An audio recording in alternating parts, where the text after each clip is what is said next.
Good evening, viewers. It's Rishams. Today is 19th of September 2020. Viewers, today we're going to discuss about the rape cases among the children and the abuse cases among the children. And psychological problems are happening around the world. ख़ातिन आज जो मैं मौजू लेके आपके सामने पेश हुआ हूँ, ये रेप केसेस ख़ुसूसन बच्चों में बहुत हो रहे हैं और जो नफ्सियाती मसाइल उजागर हो रहे हैं उनके ख़ानदान के अंदर, उन कम्युनिटी के अंदर और एज अ मिनहासल कौम बशमूल पाकिस्तान में ये चीज़ें बहुत बढ़ती जा रही हैं। यह मसला सिर्फ पाकिस्तान का नहीं है, यह मसला पूरी दुनिया का है। एक ट्रीटी साइन करनी होगी यूनाइटेड नेशंस की तरफ से कि इस चीज़ की रोकथाम के हवाले से। आज मेरे मेहमान one of the renowned psychologist from Rawalpindi Islamabad mister Ehsan Mahmood. Sir good evening sir. Thank you ji. Mister Ehsan, बहुत पेचीदा और बड़ा मसला है। एज अ हासिल कौम पाकिस्तान में बच्चों के हवाले से जो रेप केसेस हो रहे हैं और जो अब्यूज़ केसेस हो रहे हैं, ये इसका तो इशू बढ़ता जा रहा है, लेकिन ये पाकिस्तान के अलावा पूरी दुनिया में फैल रहा है। मेरा आपसे पहला सवाल ये है कि क्या आपके ख्याल में इन वाक़यात में इजाफा क्यों हो रहा? जी बहुत शुक्रिया फर्स्ट ऑफ रिजवान साहब, मुझे इतने अहम मौजू पे आपने जो है वो बोलने के लिए बुलाया। मेरी कोशिश होगी कि इंशाल्लाह मैं वो बातें करूं जिससे वाकई जो है आपकी ऑडियंस को कोई फ़ायदा हो। जी जी जी बिल्कुल बिल्कुल। इसकी जो कोर है उस तक पहुंचने की कोशिश करें। जी अगर मैं पाकिस्तान के हवाले से रिजवान साहब हम बात करें तो आप देखें कि ठीक है, इस चीज़ में हम वेव में एक तेज़ी नज़र आई है हमें। उसमें बहुत सारे इश्यूज़ हैं। उसमें आपको देखना होगा कि पोस्ट जो है वो 2000 के बाद जब यहाँ पे इंटरनेट एक जो रेवोल्यूशन आया, इंटरनेट अच्छा जो फ्लड आया उसकी वजह से फिर जो मीडिया का एक मतलब फ्लड आया, उसमें हमने जो है वो उसको कितना उस पर चेक रखा, क्या हमने जो है वो अनफिल्टर्ड कंटेंट अपनी आवाम को देते गए हैं, उस पर कुछ चेक रखते हैं कि हमने कोई जहमत की कि नहीं की। देखें टीवी चैनल्स पे जो है वो लिखा अक्सर आ रहा होता है कि जी PG-18 या PG-16, क्या यही चीज़ें जो है वो आपका जो इंटरनेट जो बच्चा इस्तेमाल कर रहा है, जो कोई भी इस्तेमाल कर रहा है, क्या वहाँ पे हमने इस चीज़ को इंश्योर की कि इस पब्लिक को, क्या ये पब्लिक उस कंटेंट को लेने के लिए तैयार भी है और उसको उस अंदाज से समझने के लिए तैयार भी है जिस तरह वेस्ट उसको ले रहा था। मेरे ख्याल से इस चीज़ पे जो है वो गौर नहीं किया गया। उसके अलावा जो लोग आवाज़ उठाते हैं, यहाँ पे एक कल्चर है पैट्रियार्की का कि जो मर्द है उसको एक जो है वो एक डिफरेंस फील कराया जाता है ख़वातीन को कि वो किसी लिहाज से किसी न किसी तरह पे कमतर हैं। अच्छा। उसमें आपके एजुकेशन इंस्टीट्यूट्स का बड़ा हाथ है, उसमें आपकी जो है वो मेंबर से क्या आवाज़ आती है, मदारे से कैसा मतलब वो चीज़ समझाई जाती है, उन बहुत सारी चीज़ों का इसमें जो है ना वो अमल दखल है। तो ये सारे अवामिल हैं जो कि इन चीज़ों में कंट्रीब्यूट करें, जो कि केसेस को बढ़ाने का सबब बने। अच्छा, अभी आपने बात इंटरनेट की तो ख़ातिन आज़ाद आपको मैं याद करता चलूं कि लगभग करीबन कह सकते हैं 14 से 15 साल पहले रावलपिंडी शहर के अंदर भी इस तरह का केस हुआ था, शायद आपको याद हो। अगर आपने इंटरनेट की बात की तो मैंने कहा कि अल्लाह ताला आप लोगों की याददाश्त को महफूज रखे, लेकिन वो चीज़ अभी आपने की है तो मुझे रिकॉल हो गई है कि वो इंटरनेट के हवाले से, इंटरनेट कैफे के हवाले से स्कैंडल्स निकले थे, आपको याद हो। ठीक है। और उसके बाद फौरन के बाद ये हुआ था कि जी नेट कैफेज के जो विंडोज थी उसको ब्रेक कर दिया गया था। पुलिस आगे उसको मॉनिटरिंग करती थी ताकि अगर आपको बंदा बैठा हुआ है तो वो जो मालिक है या जिसने वो नेट कैफे रन करना है वो उस चीज़ को कंट्रोल मॉनिटर करेगा कि भाई यहाँ पर कोई गैर इखलाकी चीज़ें यहाँ ना चल रही, और कैमरे इंस्टॉल किए गए। ख़ातिन, अगर अब मेरा पिछला प्रोग्राम आप देखें लास्ट वीक पे, तो उस प्रोग्राम के अंदर मैंने कुछ जिक्र किया था कि डेवलप कंट्रीज के अंदर जो वेनरेबल्स विक्टिम्स, वेनरेबल्स जो कल्प्रेट्स हैं, यानी कि जो आदी मुजरिम हैं, उन लोगों को टैग लगा दिया जाता है। बरतानिया के अंदर ऐसा होता है कि जब आपने किसी केस के अंदर, आप जुर्म के अंदर गए और आप ये आदी मुजरिम है, तो उसको एक टैग मशीन या टैग वॉच लगा दी जाती है उसके हाथ के ऊपर या उसकी टांग के ऊपर, और उसके लिए कर्फ्यू लगा दिया जाता है कि वो इस टाइम से आगे वो नहीं जा सकता। अगर वो 1 मिनट भी अपनी बताई हुई रहाइश के ऊपर वो मौजूद नहीं है तो पुलिस जो मुतलका थाना है उसके ऊपर बीप चली जाती है और वो लोग आकर उसको चेक करते हैं। मैंने जो लास्ट प्रोग्राम किया था उसके अंदर मेरे एनालिस्ट थे अपने one of the renowned anchor mister Farid Kakar, और उनसे मैंने बात की थी कि मुझे लग रहा था कि ये जो मुल्जिम आबिद है ये एक वनरेबल जो ये मुल्जिम है, मुजरिम है, और इस मुजरिम ने पहले भी कुछ काम किए होंगे और अगर इसको आप टैग कर लेते तो ये चीजें ना होती। लेकिन अफसराने बाला ने, मेरा नहीं ख्याल ये प्रोग्राम अगर वो देख लिया होता तो आने वाले वक्तों के लिए और जो इनके पास और वेनरेबल किस्म के जो मुजरिम हैं उनके लिए कुछ टाइमलाइन बन सकती। सर, बच्चों के वाले से इस चीज में क्यों ज्यादा इजाफा हो रहा? देखिए, rape cases on the one side, लेकिन जो अब्यूज केसेस हैं, अच्छा अब डेवलप कंट्रीज के अंदर जो इशू ये आ रहा है अब्यूज केसेस का कि वो लोग रिपोर्ट नहीं हो रही चीज, इसे हम कहते हैं रिपोर्टिंग यूनिट। अब बरतानिया में या यूरोप की कंट्रीज के अंदर या अमेरिका के अंदर होता ये है कि अगर आपसे अब्यूज हुआ है तो आप इसको रिपोर्ट करते हैं। एक आपकी पुलिस लाइन है और एक आपकी रिपोर्टिंग यूनिट है, आप उनको रिपोर्ट करते हैं और वो आपसे आके आपसे बात करते हैं और अगर अब्यूज ऐसी नहीं हो जाती जिसमें आपकी जानो खतरा है या आपको कुछ लॉजिकल मसले हो सकते हैं, वो आपको लेके ऐसे फोस्टर केयर में चले जाते हैं, इंतहाई नगरदाश्त वाले रिहाइश के अंदर, जहां पर आपको खाना भी मिलता है, आपको रिहाइश मिलती है, लेकिन आपका किसी और से इंटरेक्शन नहीं होता ताकि बंदा बच्ची को हम सेव कर सके। मुझे बताएं कि बच्चों में इससे इजाफा क्यों हो रहा? रिजवान साहब, पहले तो बात यह है कि आप देखें कि ज़ैनब बेटी बेचारी का केस हुआ 2018 में, हमने देखा उसके मुजरिम को सख्त सजा भी दी गई, लेकिन उसमें एक चीज़ जो सामने आई कि वो जो जालिम इंसान था वो उसका एक करीबी को रिश्तेदार ही था, वो करीबी किसी मोहल्ले में ही रहता था या रिश्तेदार था, इवन उसका कोई दूर का रिश्तेदार बनता था। बच्चों के मामले में अगर आप स्टडी करें तो आपको ये सामने आएगी कि मेजॉरिटी केसेस में जो लोग हैं, जो कल्प्रिट्स हैं, वो करीबी रिश्तेदार हैं। उसकी रीज़न क्या है? फिर ये जो जनूनी लोग हैं, जो इस तरह के जालिम लोग हैं, जो इस तरह की एक्शंस करते हैं, बच्चों के हवाले से क्यों मतलब ऐसा हो रहा है? फर्स्ट ऑफ ऑल, बच्चे जो हैं बेचारे इजी विक्टिम हैं। फिर सेकेंडली उनके जहन में होता है कि शायद बच्चा जो है ना वो उस तरीके से फील ही ना कर पाए उस चीज़ को कि उसके साथ क्या हुआ है। थर्ड चीज़, बच्चों को अक्सर आप अगर इनकी स्टडी करें ऐसे मुजरिमों की जो इस तरह के एक्ट्स करते हैं तो आपको सामने आएगा कि ये लोग बच्चों को वो एक्ट करने के बाद जो है डराते धमकाते भी हैं और उन्हें ये भी कहते हैं कि खबरदार तुमने इस तरह की बात आगे की तो मतलब हम तुम्हें मजीद नुकसान पहुंचा सकते हैं। तो that is the main reason कि अक्सर इस तरह के लोग जो हैं वो बच्चों के मतलब वो केसेस होते हैं। फिर उसमें एक चीज़ बड़ी इंपॉर्टेंट है कि माँ बाप को बड़ा विजिलेंट होने की ज़रूरत है। अक्सर नेट पे फेसबुक पे बड़ी अच्छी बात है। ऐसा किस तरह किया जाए? देखिए, आप भी एक वर्किंग मैन है, मिसेस आपकी वर्किंग वुमन है, किस तरह आप इस चीज को मैनेज करेंगे? बच्चों को आपने स्कूल भेज दिया और आपकी भी जॉब का टाइम 9 to 5 है, और अगर मैं दही इलाकों की बात करूं, दही इलाकों में वहां पर तो आपको पता है कि इलेक्ट्रिसिटी कई जगह मौजूद नहीं है। अगर इलेक्ट्रिसिटी है भी तो वहां पर गैस मौजूद नहीं है। अगर गैस मौजूद है वहां पर तो वहां पर इंसाफ नहीं है, और अगर इंसाफ नहीं, अगर आप कहीं किसी की रिपोर्ट करना चाहते हैं तो वहां के SHO और वहां के मुतलका जो थाने वाले बंदे हैं वो इनको डर धमकाते हैं। होता ही है कि उनको आपको सस्पेंड कर दिया जाता है, दैट्स एंड ऑफ स्टोरी। मैं ये कहना चाह रहा हूं कि पिछले 5 साल में आप देखें तो हमें इशू है डार्क वेब के भी। बच्चों को ऐसी टिप्स या ऐसे उनको टास्क दिए जाते हैं कि ताकि वो उसके ऊपर वो टास्क करें, और टास्क करते करते उनके मोबाइल के क्रेडिट्स हो जाते हैं, उनका टॉपअप बढ़ जाता है, ठीक है, उनको पॉइंट्स मिल जाते हैं, और देखा गया कि लोगों ने खुदकुशियां भी की हैं, ठीक है।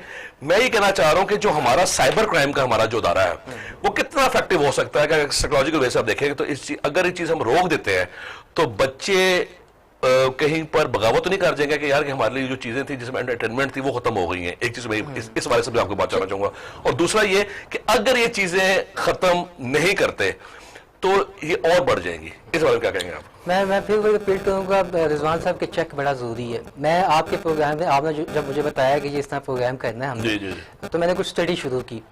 एक स्टडी मेरी नज़रों से गुजरी जो जर्मनी में कंडक्ट की गई, और वहाँ पर उन्होंने देखा कि कुछ 357 जो कल्प्रिट्स से, अच्छा, उनसे उन्होंने फीडबैक लिया, उनसे पूछा कि भाई इनमें से कितने लोगों ने पॉर्न देखने के बाद जो है वो बच्चों के साथ ये एक्ट किया।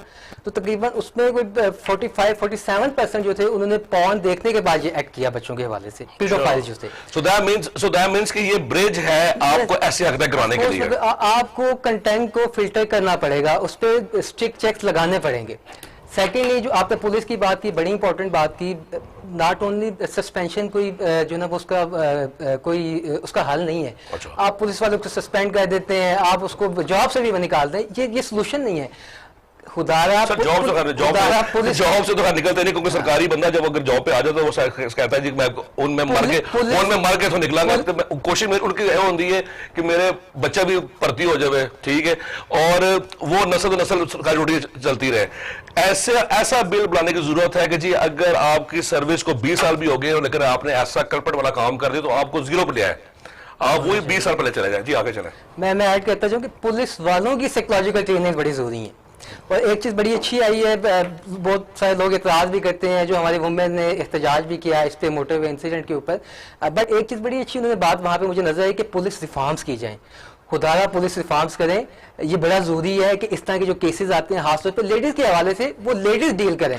अच्छा मुझे अब ये बताएं कितना जरूरी है कि जो पुलिस का महकमा है अब इस तरह के केसेस को जो लोग डील कर रहे हैं, अच्छा ये खुद हजरात ये क्वेश्चन सोशल मीडिया के ऊपर भी कहीं नजर नहीं आया और इस चीज को किसी ने उजागर भी नहीं किया, तो आज खुसूसन एक्सक्लूसिवली मैंने क्वेश्चन आप लोगों के लिए मैंने तैयार किया ताकि मैं साइकोलॉजिस्ट से इस पर व्यू ले सकूं कि आपकी जो एजेंसीज हैं, आपकी पुलिस है और जो इन्वेस्टिगेशन एजेंसीज हैं जो ये इस तरह के केस डील करती है, अगर उनमें से कोई लोग अच्छे लोग हैं तो उन पे भी बड़ा मनफी असर पड़ता है, क्योंकि जो केस डील कर रहा है बंदा, जो इन्वेस्टिगेशन ऑफिसर है, उसकी भी फैमिली है, वो भी घर आता है तो उसके बीवी बच्चे पूछते हैं कि बाबा आज का दिन आपका कैसा गुजरा, तो उसके हवाले से साइकोलॉजिकल आपके पास भी केसेस आते होंगे। मैं रिजवान साहब कह रहा हूँ कि आपके हर थाने के अंदर एक साइकोलॉजिस्ट बैठा होना चाहिए जो इस तरह के खास इश्यूज हैं, जो रेप के आते हैं, गैंग रेप के आते हैं। सर वैसे मैंने माहिर नफ्सियात के मैंने अंदर छोटे छोटे से ऑफिस देखे तो हैं थानों के अंदर, लेकिन वो बदकिस्मती हमारी है कि वो झूठी रिपोर्टें बनती है वहाँ पे, ठीक है, जिस बंदे को बचाना होता है उसको मेंटल बेनिफिट दे के, इसको मेंटल हेल्थ इशू है उसको बेनिफिट दे के उसको फारिग कर दिया जाता है। उस चीज़ को किस तरह करेंगे आप कंट्रोल? देखिए रिजवान साहब, ये तो अब वो एडमिनिस्ट्रेटिव मैटर आ जाता है। बहुत सारी चीज़ें हैं जहाँ पे रिफॉर्म की ज़रूरत है, चीज़ें दुरुस्त करने की ज़रूरत है। थाना कल्चर की KP में काफ़ी हद तक किया भी है, चीज़ें बेहतर हो भी रही हैं। हमें सिस्टम की कंप्लीट ओवरहालिंग करनी है अगर हम चाहते हैं कि वाकई। किस तरह करेंगे सर? 2 साल इस हुकूमत को हो गए हैं, मैं हुकूमत को आपसे बात नहीं कर रहा, लेकिन मैं एक जेनेरिक बदकिस्मती हमारी कि जो भी कोई गवर्नमेंट आती है उसको पहला ब्लेम गेम होता है पिछली गवर्नमेंट का, और जब मिड टर्म तक आ जाते हैं तो फिर शोर हो जाता है जी कि ऑपोजिशन कहती है मिड टर्म इलेक्शन करा दे, लेकिन जो सिटिंग गवर्नमेंट होती है वो चाहती है मेरा 1.5 साल और निकला है। किस तरह रिफॉर्म्स करेंगे? कि मुझे नहीं लग रहा कि पिछले 2 साल के अंदर कोई इतने रिफॉर्म्स हुई हो। पहले भी आवाज असेंबली में उठी सरेआम फांसी देने की, 2 आपके बड़े लीडर जो थे नेशनल असेंबली के, उन्होंने कहा जी इनको सरेआम फांसी होनी चाहिए, लेकिन पार्टी के विद इन पार्टी उन्होंने कह दी जी कि सरेआम फांसी ना हो ताकि यूरोप हमें क्या कहेगा। यार अगर आपने यूरोप से डरना है तो फिर पॉलिसी उसका आपसे बना लें और सबको मुतफिक कर लें, और अगर आपने उस विक्टिम की तसल्ली के लिए आपने कोई पॉलिसी बनानी है तो फिर आप सब उस पर मुतफिक हो जाए। क्या कहेंगे इस बारे में? मैं इससे बल्कि ऐड करता जो रिजवान साहब, मैं अभी वो पढ़ रहा था तो ज़ैनब के जो फादर हैं अंसारी साहब जी, उन्होंने प्रेस कॉन्फ्रेंस की अभी। उन्होंने, आपको पता है कि जब उसको मुलजिम को फांसी दी जाने लगी, मुझे उस जालिम का नाम याद नहीं रहा, उन्होंने लाहौर हाई कोर्ट में गए ज़ैनब के वालिद साहब ने कहा जी कि इसको सरेआम फांसी दी जाए, but court rejected his plea कि नहीं जी, मतलब हम जिस तरह आपने कहा कि हाथ बंधे हुए हैं, बहुत सारी मतलब लिमिटेशंस हैं, हमने जो है वो मगरिब को भी देखना है और बहुत सारे कामों में शायद हम उसमें आज़ाद नहीं है। बहुत कॉम्प्लेक्स इशू है ये। मैंने प्रोग्राम खुद शुरू होने से पहले ही कह दिया था कि इट इज अ कॉम्प्लेक्स, और ये ऐसा इशू है कि इसके अंदर आपको 0.1% भी ऑपोजिशन नहीं चाहिए, आपको सबको एक पेज पे होना पड़ेगा। सर प्रोग्राम को आगे लेके चलते हैं। रेप का शिकार ख्वातीन और बच्चों को, मैं एज ए साइकोलॉजिस्ट आपसे पूछना हूँ, ये चीज आपसे रेलेवेंट बहुत है कि रेप का शिकार ख्वातीन और बच्चों को किन मुश्किलात से गुजरना पड़ता है। और मुझे अफसोस हो रहा है ये सवाल पूछते हुए भी, क्योंकि जो चीजें उस खानदान पे अभी पिछले 10 दिन में गुजरी होंगी और जो क़यामत टूटी है, इनको दोबारा लाइफ को ट्रैक पे लेके आना कितना मुश्किल होगा?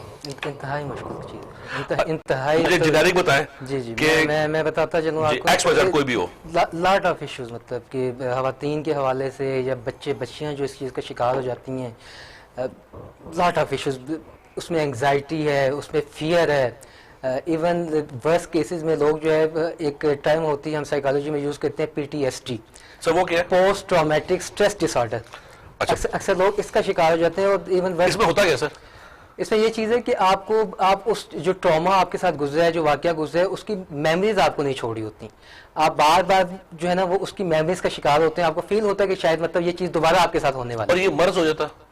क्योंकि मुझे पता, क्योंकि मैंने आपसे पुराना प्रोग्राम किया तो आपने कहा था कि जी हम जो साइकोलॉजिकल मसले होते हैं इसको मरीज नहीं कहते हैं। जी बिल्कुल, मुझे ऐसा याद है आपने मुझे जवाब दिया था। We can call it a disease, but एक सीवियर इशू है, एक सीवियर मेंटल इशू है, जिसके लिए फिर प्रॉपर जो है आपको काउंसलिंग की जरूरत है, आपको रेगुलर सेशन लेने चाहिए। और आप मेडिकेशन में भी आ जाते हैं। मेडिकेशन आप कह लेंगे किसी हद तक, अगर केस बहुत ज़्यादा मतलब वो हैंडल नहीं होता तो उसमें मेडिकेशन भी इन्वॉल्व हो जाती है। बट इंपॉर्टेंट चीज़ जो है, जैसे आपने बड़ा अच्छा क्वेश्चन किया, हुकूमत को इस एंगल से भी देखना चाहिए कि जो इस तरह के लोग शिकार होते हैं उनके लिए एक प्रॉपर जो है वो साइकोलॉजिकल सेंटर्स होने चाहिए और फ्री ऑफ कॉस्ट उनको जो है वो काउंसलिंग सर्विसेज प्रोवाइड करनी चाहिए, हुकूमत पाकिस्तान को प्रोवाइड करनी चाहिए कि जो लोग इस चीज़ से, इस ट्रॉमा से बाहर नहीं निकल पाते। एक चीज़ मैं रिजवान साहब बल्कि ऐड करता जाऊँ यहाँ पे कि मैंने एक चीज़ इस वाक़े से रिलेटेड बड़ी अच्छी देखी, जो अभी वाक़या हुआ है मोटरवे इंसिडेंट का। आप देखिए कि हुकूमती जो महकमे एजेंसीज हैं उन्होंने किसी भी चैनल को, किसी भी मीडिया को उस घराने के वेयर अबाउट नहीं बताए। लेडी का नाम हमें नहीं पता, वो कहाँ है, that is really good thing. बिल्कुल, कि उनकी कॉन्फिडेंशियल मैटर्स। हाँ, ये चीजें उनके लिए और मुश्किलात का बायस बन सकती है, और परेशानियों का बायस बन सकती है, और ये बहुत अच्छी बात है। मैं एक चीज और ऐड करता जाऊँ, मैंने एक और चैनल पे बड़ी अच्छी मतलब वो स्टेटमेंट देखी, मतलब इस हवाले से कि मतलब वो उन्होंने इसको जो है ना वो कन्वेंशनल तरीके से हटके उन्होंने कहा जी मोटरवे बेहुरमती केस। तो हमें अल्फाज का चुनाव भी बड़ा इंपॉर्टेंट है कि आपके बच्चे आपके साथ बैठे टीवी देख रहे हैं, बुजुर्ग देख रहे हैं, मतलब वो किस तरह उस चीज को ले रहे हैं, तो that is also very important. बिल्कुल।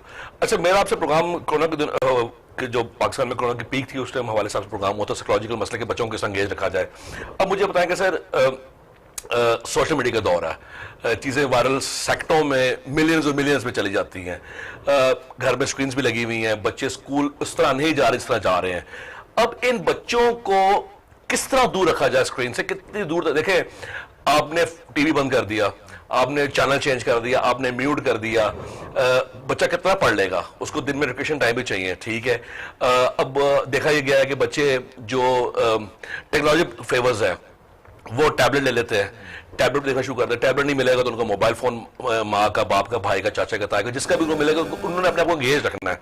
अब हमारा जो यूट्यूब हो गया या हमारे और सोशल मीडियाज हैं, आपको पता है कि अक्सर जिस तरह की जो ब्रेकिंग न्यूज होती हैं वो अगर आप कुछ देखना भी चाहें तो वो चीज उस पर आ जाती पहले। इस हवाले से पूरी दुनिया के अंदर काम नहीं हुआ। एज अ साइकोलॉजिस्ट आप किस तरह बच्चों को रोकेंगे इसके वाले से? जी जी, बच्चों को रोकना जो है रिजवान से बड़ा मुश्किल काम है। मेरे अपने माशाल्लाह बच्चे हैं, बच्चों को रोकने की बजाय हमें उनकी जो एनर्जीज है उसको चैनलाइज करना चाहिए। बच्चों में बेहद एनर्जी होती है, आप उनको मैं कहना चाहूँगा कि फूल से बच्चे जो अगर 10-12 साल का जो बच्चा है उसको तो आप एक्सप्लेन भी नहीं कर सकते कि चीज हुई क्या है या क्या चीज, इससे आपने किस तरह बचा, उनको हम किस तरह बताएंगे, उनको हम किस तरह बचा सकते हैं? जी, उसका रिजवान साहब कुछ चीज़ें जो है ना बड़ी अच्छी होती हैं, उसको अडॉप्ट करने की हमें ज़रूरत है। अक्सर जो चीज़ें चल रही होती हैं कि अगर पहले तो कोशिश करें कि बच्चे जो है ना उनसे आप ऑब्जर्व करें कि आपकी विद इन फैमिली कौन जो है ना वो ज़्यादा मतलब वो उनसे लाड प्यार करने की कोशिश कर रहे हैं। बच्चा अगर किसी की गोद में नहीं बैठना चाहता तो उसको मजबूर मत करें। बच्चा अगर किसी से लाड प्यार से जो है तंग होता है तो बच्चे को जो है ना वो उसकी बात को सुने। लिसनिंग जो है ना बड़ी ज़रूरी है। बच्चों को इतना कॉन्फिडेंस दें कि बाहर कोई भी बात होती है या किसी के साथ भी कोई बात होती है तो बच्चा फ्रीली आपको कोई बात बता सके। बच्चा किसी के घर में नहीं जाना चाहता है, अवॉइड करता है किसी पर्सनैलिटी को, काइंडली उसकी सुने। Yes, that's the most important. ख्वाजनाज़ाद, अब एक सवाल मैं मिस्टर एहसन से करना चाह रहा हूँ साइकोलॉजिस्ट के, और उसके बाद हम ब्रेक में जाएंगे। ये क्वेश्चन मुझे सोशल मीडिया पे भी आया, and the people asking me this question so many times, so that's why I've choose this question to ask from you.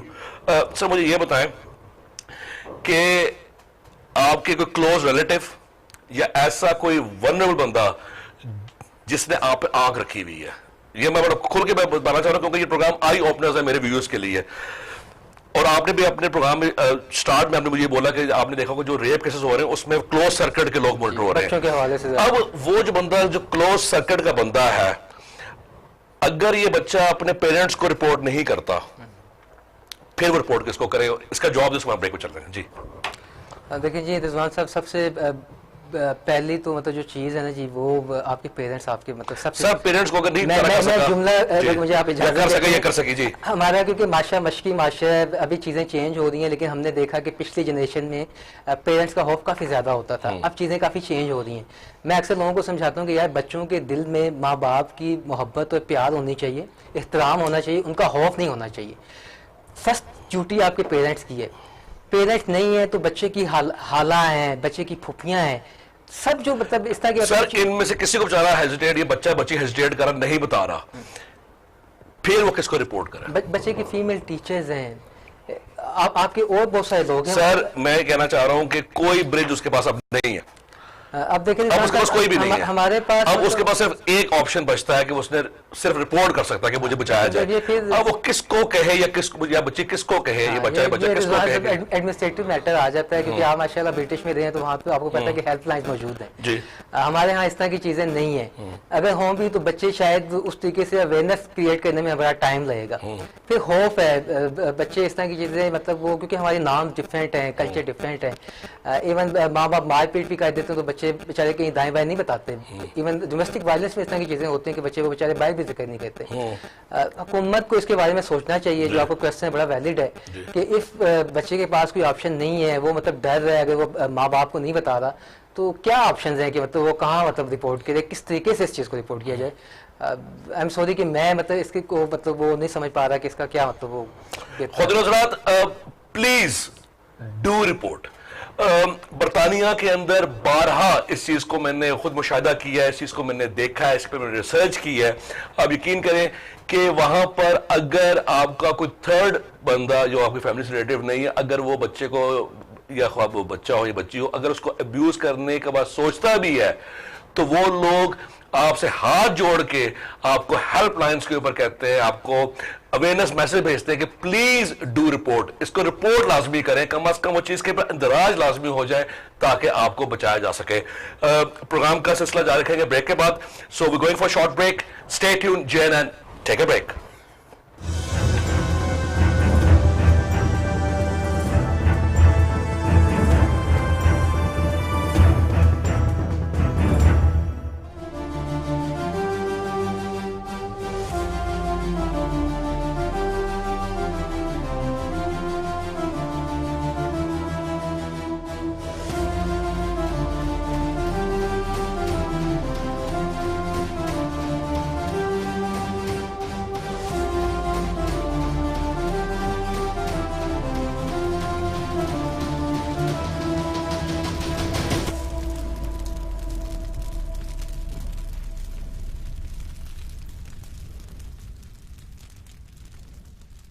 गन्ने के काश्तकार मुतवज्जे हों। एंटी करप्शन पंजाब का किसानों का इस्तेहसाल करने वाली शुगर मिल्स के खिलाफ कार्रवाई तेज करने के लिए अहम इकदाम। सूबा भर में काश्तकारों की शिकायत के लिए फोकल पर्सन तैनात। साल 2017, 18 और 19 में शुगर मिल्स को गन्ना सप्लाई करने वाले तमाम काश्तकार अपनी शिकायत का इंदराज करवाएं। शुगर मिल्स इंतजामिया की तरफ से सरकारी रेट से कम अदायगी, गैर कानूनी कटौती या ऐसे किसान जिन्हें अभी तक शुगर मिल्स की तरफ से अदायगी नहीं की गई, फौरन एंटी करप्शन पंजाब से राब्ता करें। किसान अपनी शिकायत के इंदराज के लिए शनाख्ती कार्ड की कॉपी के साथ मुतल्लिका रीजन में एंटी करप्शन के दफ्तर से रुजू करें। हमारा मिशन किसान भाइयों का इस्तेहसाल करने वालों के खिलाफ बिला तफरीक कार्रवाई। हुकूमत पंजाब।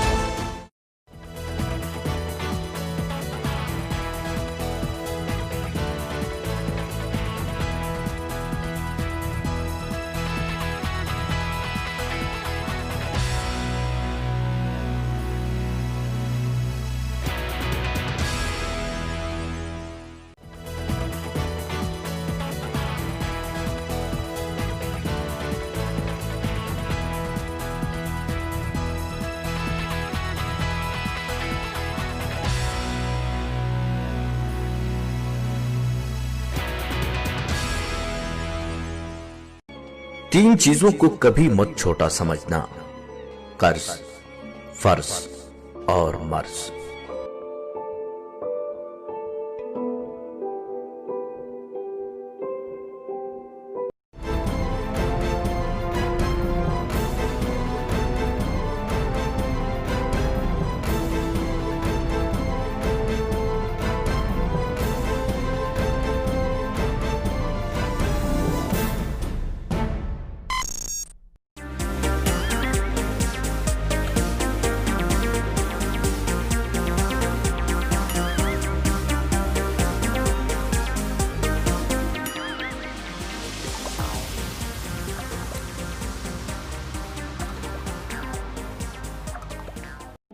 किसी की तहज्जुद भी काम नहीं आती और किसी की कज़ा भी कबूल हो जाती है। सारी बात नीयत की होती है।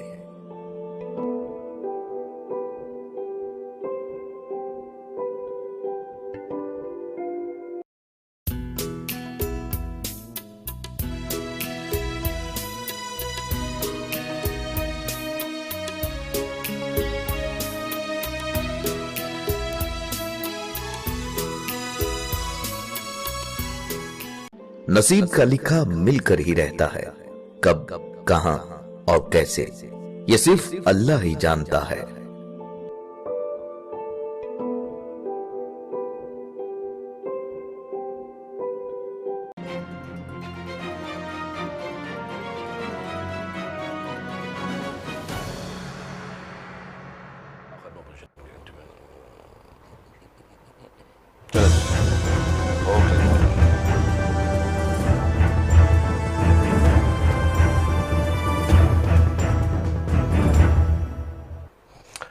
Welcome back, viewers.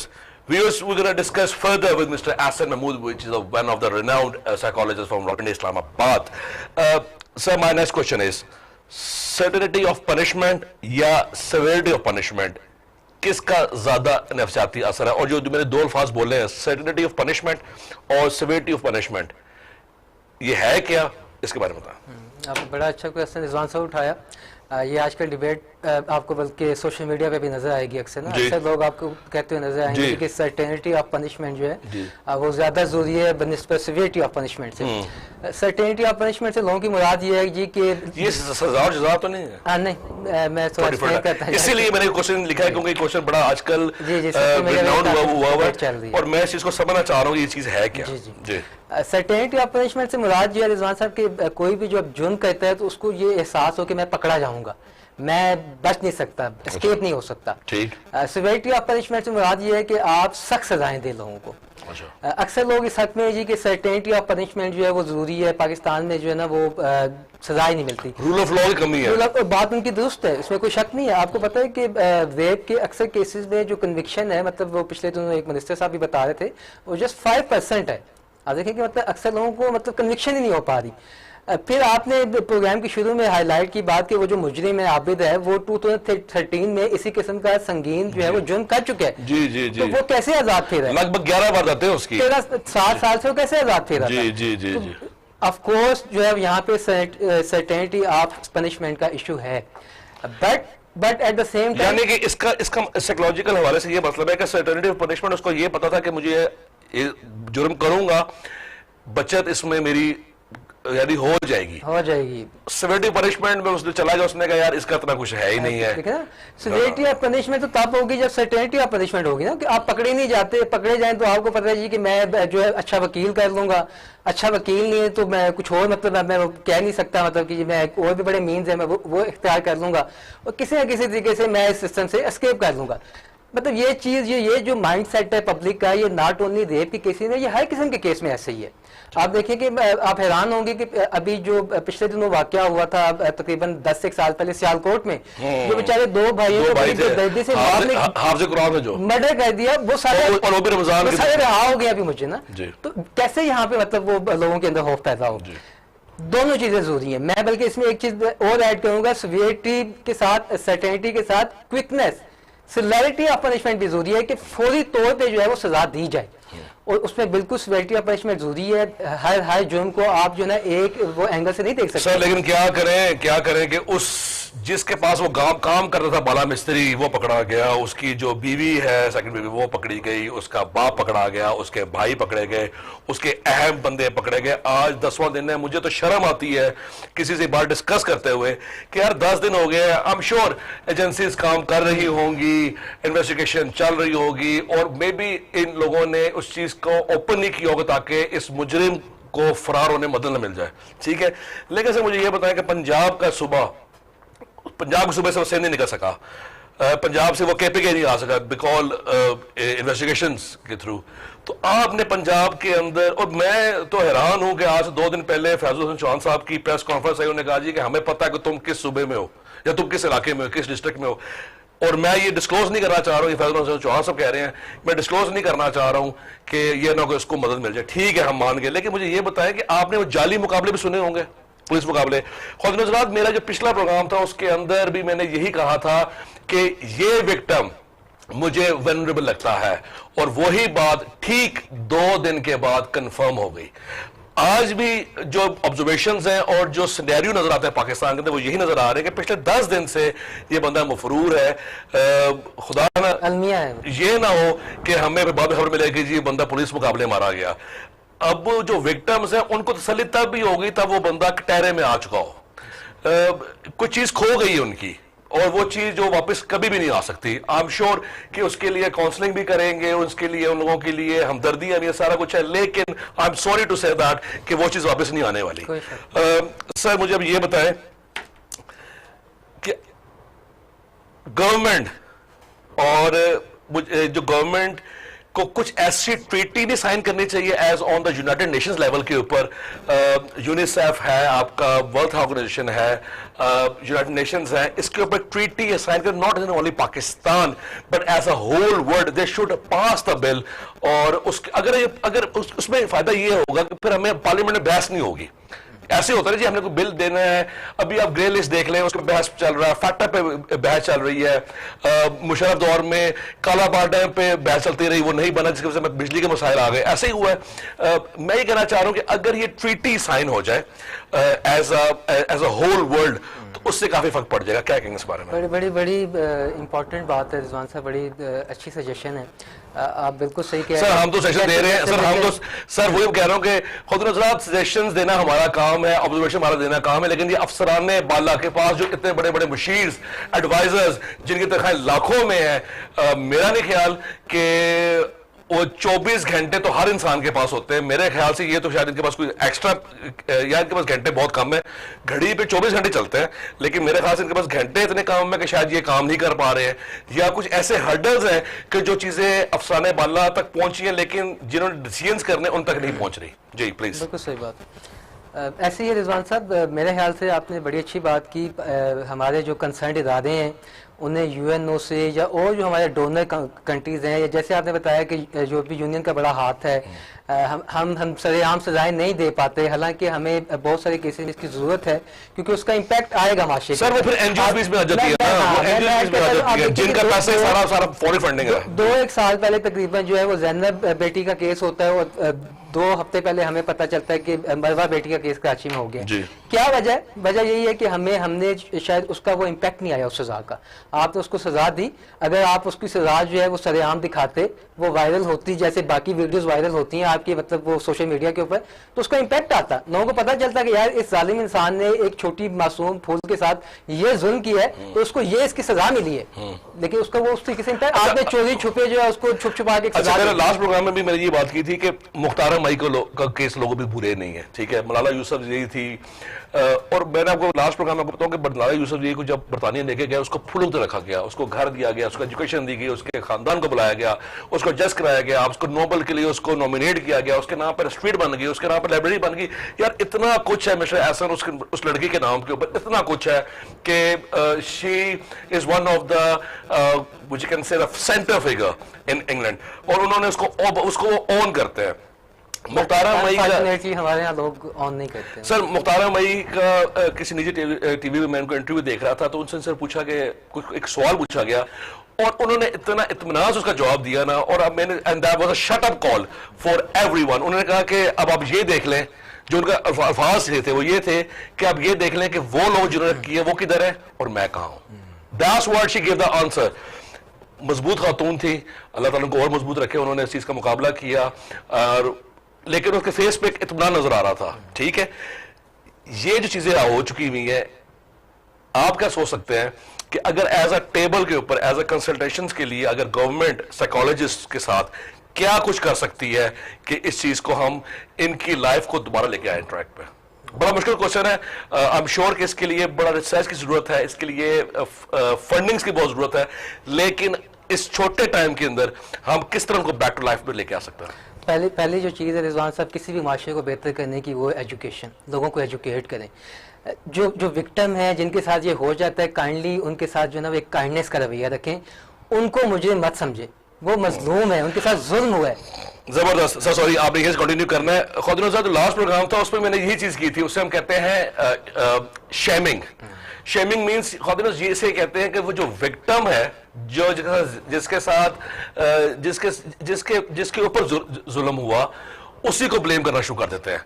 और मैंने एक बड़ा मशहूर वाकया था जो मैंने लास्ट प्रोग्राम में कोट किया, वो छोटा सा आपको कोट कर दूं कि वो खातून थी, उनका नाम था डॉक्टर जेसिका टेलर, और उन्होंने 27 अप्रैल 2020 को किताब निकली थी कि why the woman is blame for everything, और 27 को किताब पब्लिश होनी थी और 21 तारीख को उसको थ्रेट्स आनी शुरू हो गई थी कि हम तुम्हें मार देंगे। और उसने अपना लैपटॉप खोला in the fine morning and she got 100 comments on the end she got complaints.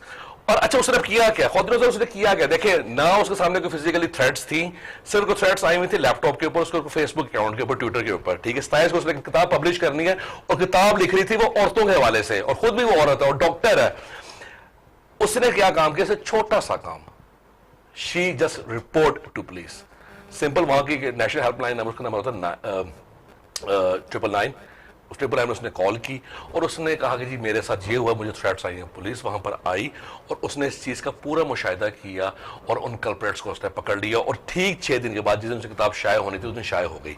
Sir मैं ये कहना चाह रहा हूं कि अगर ये चीज नहीं भी है पाकिस्तान में, इतनी जल्दी एडवांस पे नहीं होता, इस छोटे से टाइम के अंदर अगर वो मुजरिम पकड़ा भी जाता है, तो हम किस तरह इन चीज को लाइफ में बैक लेके आ सकते हैं? कोई ऐसी चीज जो आपके ज़हन में सजेशंस हो? जी जी, पहली बात है जो देखें ना, लोगों के या इस चीज को मिनिमाइज कर दिया जाए। लोगों के लिए फर्स्ट पॉइंट ऑफ कांटेक्ट क्या है रिजवान साहब? पुलिस है। पुलिस की सेंसिटिविटी ट्रेनिंग करवाएं। अच्छा, पुलिस को ये चीज जो है ना, मतलब उनको समझ आनी चाहिए कि किस तरीके से, अगर पुलिस को किस चीज़ की ट्रेनिंग चाहिए? आपने पिछले दिनों अभी आपको पता चला होगा कि जनूबी पंजाब में कोई केस इस तरह का हुआ है कि लड़की बेचारी के साथ जो है वो इस तरह की ज्यादती हुई है, उसका बाप जो है वो थाने के चक्कर लगाता रहे, रिपोर्ट नहीं दर्ज करा सका, तो आखिरकार लड़की बेचारी ने खुदकुशी कर ली। तो फर्स्ट देखे ना, पहला जो तहफ़्फ़ुज़ है, जो लोगों की दादरसी करनी है, वो तो पुलिस ने करनी है। बहुत जरूरत है कि आप ऐसे लोग, समझदार लोग वहां पे बिठाएं जो कि जिनके अंदर जो है वो सेंसिटिविटी हो, जो कि काइंडनेस के साथ ऐसे विक्टिम्स को डील करें, ना कि वो पहले इसी अंदाज से उनसे बात करें कि शायद यही मतलब मुजरिम है। मैं कोर्ट नहीं करना चाहता, पिछले दिनों जो कि कंट्रोवर्सी भी बनी, वो आपको बड़े अच्छे तरीके से पता है कि जो बयान है। सर अब आपने बात कर दी है तो प्लीज मुझे इस पे आपके थोड़ा सा कमेंट चाहिए होगा। सीसीपीओ साहब ये बात करते हैं और आज भी कोई प्रेस कॉन्फ्रेंस हुई और उसके अंदर भी बदमज़गी हुई है, ठीक है, मेरी इत्तला के मुताबिक। मुझे सर ये बता दें कि एज अ साइकोलॉजिस्ट आप उस जुमले को कैसा देखते हैं? मेरे ख्याल से मुनासिब नहीं था, मतलब उनको जो है इस तरह की बात नहीं करनी चाहिए थी। जिस सिवियरिटी का ये इंसिडेंट है, मतलब हर इंसान का दिल जो है वो खून के आंसू होता था उसके बाद। मतलब हमने इस मुल्क की तारीख में ऐसा वाक़या नहीं उस बंदे को चले हम डिस्कस नहीं कर रहे, मैं सिर्फ एक ऐसा जेनेरिक चीज पूछता हूँ कि एक बंदा ऐसे इशू के अंदर एक ऐसी बात करे तो क्या वो बंदे को साइकोलॉजिकल इशू से नहीं हो सकता? मुझे तो उसके स्टेटमेंट देखने के बाद ये लग रहा था कि उस बंदे को साइकोलॉजिकल इशू है, या माइट बी, क्योंकि मैंने जैसे प्रोग्राम पहले कहा कि जो लोग इस तरह केसेस को डील करते हैं उन लोगों को मसाइल हो सकते हैं। ये सिर्फ मुजरिमों के लिए साइकोलॉजिस्ट ना रखें या विक्टिम्स के लिए रखें, लेकिन जो स्टाफ जो चीज को डील कर रहा है उसके लिए भी होना चाहिए। बिल्कुल सही तो इसके लिए आपके ज़हन में क्या सजेशंस है, क्या कर सकते हैं? मैं वही कह रहा हूँ रिजवान साहब कि हमारी पुलिस का जो हालत हो चुकी है, जो तरीक़ेकार है लोगों के साथ डील करने का, लोग जो है वो एक आम आदमी जो घबराते हैं मतलब थाने जाते हुए, बड़ा जरूरी है कि इनकी आप जो ना वो वीकली मंथली बेसिस पे साइकोलॉजिकल ट्रेनिंग रखें, ताकि इनके अंदर सेंसिटिविटी पैदा हो कि यार किस तरह आपने जो है आम आवाम के साथ और खास तौर पे इस तरह के जो सेंसिटिव केसेस है उसको किस तरह डील करना है, कैसे उनको एहसास दिलाना है कि अब आप जो है वो एक सेफ जगह पे आ गए हैं और ऐसी जगह पे जहाँ पे वाकई आपकी दादरसी की जाएगी। सर और कुछ गवर्नमेंट में क्या हो सकता है? और कुछ एक और चीज, जैसे मैंने पहले भी बताया कि एक तो ब्लेम कल्चर खत्म करें, जो जिसके साथ कोई वाकया होता है तो काइंडली उसके साथ जो है आप जो है वो एक सिंपैथी का, एक एम्पैथी का जो है ना अपने अंदर जो है फीलिंग्स लेके आए। स्कूल लेवल पे जो है बच्चों को अपने समझाएं। अपने बड़ी अच्छी बात है कि हम लड़कों की भी मतलब वो अपने बच्चों की खासतौर पे बॉयज़ की ट्रेनिंग करें कि जुमले कसना, खवातीन को डिग्रेड करना, ये चीज़ें जो है ना वो ख़त्म होनी चाहिए। हमें जो है ना वो जो है एक डेवलप्ड नेशन की तरह आगे बढ़ना चाहिए। स्कूल के अंदर, कॉलेजेस के अंदर, यूनिवर्सिटीज़ के अंदर इवन बच्चों को भी समझाना चाहिए कि वो मॉडर्न तरीके से बिहेव करें। वो खासतौर पर यूनिवर्सिटीज में जब बच्चे बच्चियां जाते हैं तो उनका प्राइम फोकस जो है उनकी तालीम पे होना चाहिए। अच्छा, उस चीज को कहते हैं जी रिहैबिलिटेशन, रिहैब जी सेंटर्स। Rehab centre. अच्छा, मैं इसी चीज के ऊपर प्रोग्राम को कंक्लूड करूंगा और मैं ये अफसरान बाला से और हुकूमत वक्त से ये कहूंगा कि रिहैबिलिटेशन सेंटर्स, जिसे हम कहते हैं रिहैब, रिहैब का होता है REHAB, रिहैब सेंटर्स बना दें और उन रिहैब सेंटर्स के अंदर आप साइकोलॉजिस्ट को बिठाएं और वो टाइमिंग्स ऐसे हो कि उसके अंदर ख्वातीन का ज़्यादा टाइम है, बंदों का ज़्यादा टाइम है, उसमें कोई भी बंदा अपॉइंटमेंट लेके आ सकता है और उसको फ्री रखें। Yes. और इस रिहैब सेंटर्स का अगर कल्चर बनना शुरू हो गया तो उससे हेल्पलाइंस भी हो जाएंगी। बच्चों को पता होगा कि अगर मेरे पास कोई और ऑप्शन नहीं है रिपोर्ट करने का तो वो सेंटर्स के अंदर आ सकते हैं। सर, मैंने ये चीज इंग्लैंड में बहुत वसी तरीके से देखी है। रिहैब सेंटर्स यूरोप के अंदर बेशुमार हैं और इन रिहैबिलिटेशन सेंटर से मैं आपको खुद एक और एक्सपीरियंस शेयर करना चाहूँ कि जिन लोगों को कुछ आदत है बुरी हरकत की, ये रिहैबिलिटेशन सेंटर्स उन लोगों के लिए बनाए जाते हैं ताकि ये बंदा दोबारा ऐसे काम ना करे। अच्छा, उसके अंदर उम्र की भी है कि जिसकी उम्र 16 साल से कम है उसको जेल नहीं भेजा जाता, उसको उन रिहैब सेंटर भेजा जाता है। जिन लोगों को मेंटल हेल्थ इश्यूज हैं उन लोगों को भी रिहैब सेंटर बनाते हैं। उससे होता ये है कि वो रिहैब सेंटर्स कंट्रोल कर रही होती गवर्नमेंट, सॉरी जो आपका लोकल बॉडीज आपकी जो हमारी बल्दिया है, जिनको लोकल काउंसिल्स कहते हैं, और वो काउंसिल्स टाइमली रिपोर्ट करती है गवर्नमेंट को और गवर्नमेंट फिर एवरी ईयर बजट के अंदर इनका फंड्स तैयार करती है और उस चीज को मॉनिटर करते हैं, जो चीज मेरे ज़हन में आ रही है। सर, जाते जाते आपसे आखिरी सवाल, सजा की बात की आपने, सर्टेनिटी ऑफ पनिशमेंट की बात की और सेवेरिटी ऑफ पनिशमेंट की बात की। मुल्जिम आबिद को पकड़ा जाता, आपसे सर यस और नो, इन योर ओपिनियन कड़ी सजा होनी चाहिए? कड़ी सजा होनी चाहिए, इसमें कोई दो राय नहीं है। मेरी कम्युनिटी के और लोग माइट भी मुझसे इससे डिफर करें, बट साइकोलॉजिस्ट के साथ साथ हम जो है वो इस मुल्क के शहरी भी हैं। मैं इस मुल्क के डायनामिक्स को भी समझता हूँ, तो मैं समझता हूँ कि यहाँ पे जो है वो जरूरी है, नॉट ओनली यहाँ पे जरूरी है बल्कि दुनिया में हर जगह जरूरी है। हमारा मजहब जो है वो बात जुराइम में वो बड़ा क्लियर है और हमें उसमें कोई एम्बिग्यूटी नहीं होनी चाहिए। ठीक, खुद इस प्रोग्राम को कंक्लूड करते हुए मैं अफसरान बाला से चाहूंगा कि इस रिहैबिलिटेशन सेंटर्स को, इस रिहैब सेंटर्स का कल्चर इंट्रोड्यूस किया जाए और उन इलाकों के अंदर कि जिस तरह आप लोगों ने कोरोना के अंदर स्मार्ट लॉकडाउन किया कि जिस इलाके में केसेस ज्यादा हो वहां पर आपने स्मार्ट लॉकडाउन कर दिया। अब आप देख लें कि आपके पास पिछले 2 साल के अंदर केसेस कहां कहां ज्यादा हुए, आप उन इलाकों में रिहैब सेंटर्स बनाना शुरू कर दें। अब रिहैब सेंटर्स बनाने का मकसद क्या है कि उससे यह होगा कि वो जो वहां के बच्चे बच्चियां हैं, ख्वातीन मर्द है, वो वहां से उनको बचाव मिलेगा और जिन लोगों ने ये हरकतें गलत करनी है उन लोगों के लिए आई ओपनर हो जाएगा कि उनको पता हो कि हमारी पकड़ हो जाएगी। मैं रिजवान साहब अगर ऐड करता जो अगर आपके पास टाइम है तो देखें, एक चीज़ बड़ी अहम है, हमने इस मुल्क में आबिद पकड़ा जाएगा उसको कड़ी सज़ा दे देंगे। हमने ज़ैनब के जो है वो रेपिस्ट है उसको सज़ा दे दी, लेकिन हमें यहाँ पे ये कल्चर बिल्ड करना पड़ेगा कि सिर्फ गरीब या कमजोर शख्स को सजा नहीं जी, हर शख्स के कानून बराबर, रूल ऑफ लॉ सबके लिए होना चाहिए, तभी यहाँ पे चेंज आएगा। ख्वातीन हज़रात, अपने और अपने चाहने वालों का बहुत ख्याल रखिए। Do love ones your care ones and stay safe Pakistan, long live Pakistan, have a nice weekend. रिश हैम्स साइनिंग ऑफ।